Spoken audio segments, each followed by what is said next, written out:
My hair has literally went to a whole nother level in between my wash days.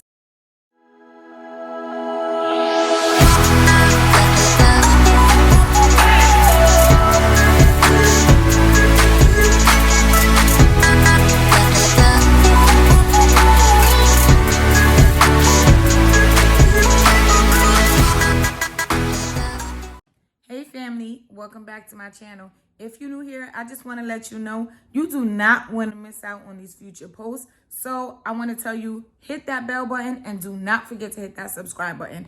If you've been here before, welcome back and thank you for your continuous support. Now, before I jump into anything, I just want to take a moment and appreciate this third day hair, y'all.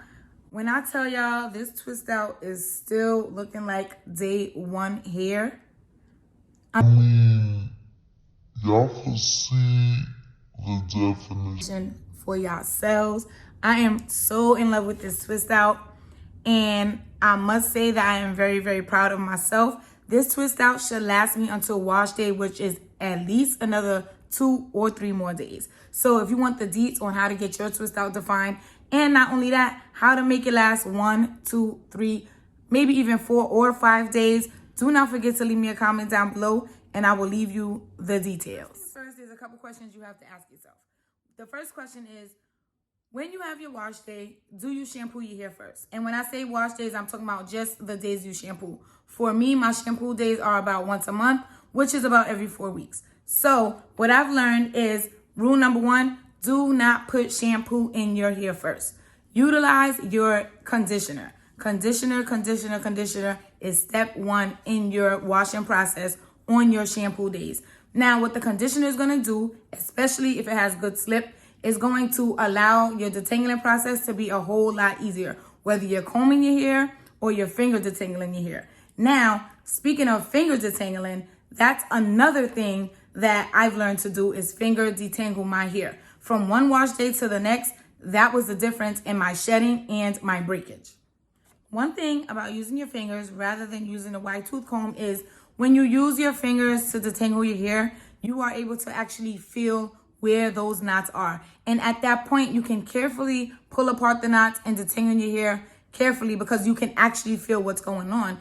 And as it relates to a comb, once you're combing your hair, by the time you feel that there's a knot in your hair, you have already probably damaged parts of your hair because you've already combed through part of that knot prior to you even realizing that you had a knot in your hair. Now, as far as the healthier ends, when you're detangling your hair and you're using a comb and you're constantly combing and you hear the snapping and the breaking and the raking of your hair, you are thinning the ends of your hair out.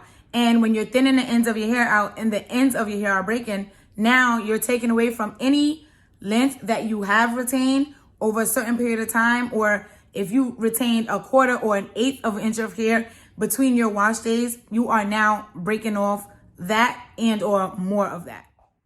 Y'all, I am not saying that combs are the enemy. I'm just recommending that you finger detangle first, and then you can follow up with your wide tooth comb, because 9 times out of 10, by then, you've gotten most of the knots out of your hair. So moving right along, I'm going to show y'all how I went from this to that in just one wash day cycle. One wash day cycle is about 5 to 7 days for me. So I've been having a real issue with shedding and or breaking, and I really wasn't sure if I was shedding or having excessive shedding or I was having breakage in my hair. The way that I have figured out if it was shedding or breaking is if your hair strands are just as long, the hair strands that come out of your hair, if they are just as long as the hair strands on your head, then you're most likely shedding, which is okay. However, I was having excessive shedding.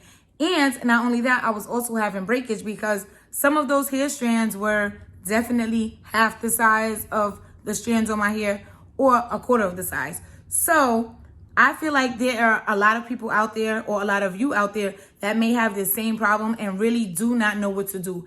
Everybody is trying these quick fixes and trying, let's say, certain moisturizers or just certain Spritz or certain leave-in conditioners and think that it's just going to stop the breakage, or doing a protein treatment once or twice and think it's just gonna stop the breakage like that, and that is not true. The next point, keep your hair moisturized between your wash days.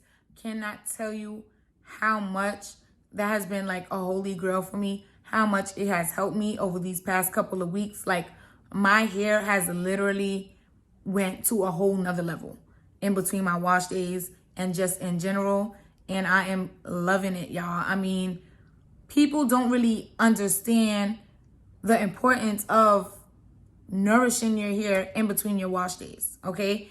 And it is very important because your hair needs that nourishment. Do not wash it and then forget about it. Make sure you continuously nourish your hair. It doesn't mean you have to manipulate it, because as y'all can see, I've had, like I said, this is day 3 hair. I've had this for 3 days. I have not been manipulating my hair, just nourishing my hair in between my wash days. It's very, very important that when you do wash your hair, you don't just moisturize it and forget about it. And by saying moisturize, I mean utilizing an actual moisturizer. I feel like when you say moisturize, everybody thinks of oil. So I'm gonna go ahead and I'm gonna say nourish.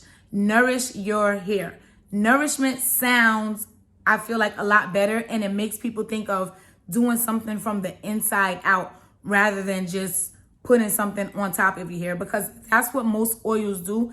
They usually just sit on top of your hair rather than a moisturizer. Now, there are many benefits to moisturizing your hair, and some of the benefits of moisturizing your hair are it helps maintain your hair elasticity, and water is definitely your best moisturizer. So with that being said, when you're moisturizing your hair, it is best to use products that are water-based. Question number 3. What do you do in between your wash days? Now, in between my wash days, I spritz my hair utilizing this little bottle. It's a Spritz bottle. In this bottle, I use aloe vera gel, aloe vera juice, and I use olive oil and or coconut oil. And I like the Spritz bottle because it doesn't completely saturate my hair. So I can spritz my hair even with my twist out, and it won't saturate the hair to the point that it reverts back and shrinks up completely, opposed to a regular spray bottle. It's not just about on your wash day and sealing in the moisture and then doing nothing else. And when I tell y'all, this step has done wonders for me. Like, my hair has never stayed moisturized in between my wash days prior to me doing these things, especially prior to me maintaining the moisture in my hair in between my wash days. Do not forget about your hair after your wash day. It's the last thing I'm going to stress to y'all. You must have patience. Patience, patience, patience. When you are washing your hair and you're rushing and you're impatient, you run the risk of getting tangles, having breakage, and having unnecessary shedding. And ultimately, what you're gonna do or not gonna do is you're not going to retain any length. Your hair is gonna become stagnant, and then all you're gonna do is get frustrated. So my theory is no time, no wash. If you don't have time to wash your hair, and by time I mean at least 2 hours, it could be a little longer, because with finger detangling, unlike combing, it is going to take a little more time. If you do not have the time to wash your hair, just wash it another day. Forget about it, do it another day.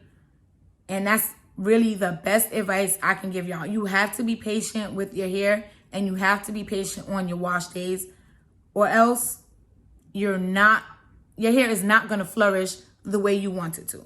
So I hope this video and the information that I gave y'all was very helpful. And I would love to see what some of y'all have to say as far as your shedding experience, your breaking experience, and anything that has helped you along the way as far as assisting you in, I guess, the process of your shedding, or stopping the shedding and stopping the breaking. Do not forget to hit that subscribe button. I got so much more content for y'all, and y'all don't want to miss this next video that I am about to post. Do not forget to hit that bell so you could be up on it, and I will see y'all on the flip side. Bye.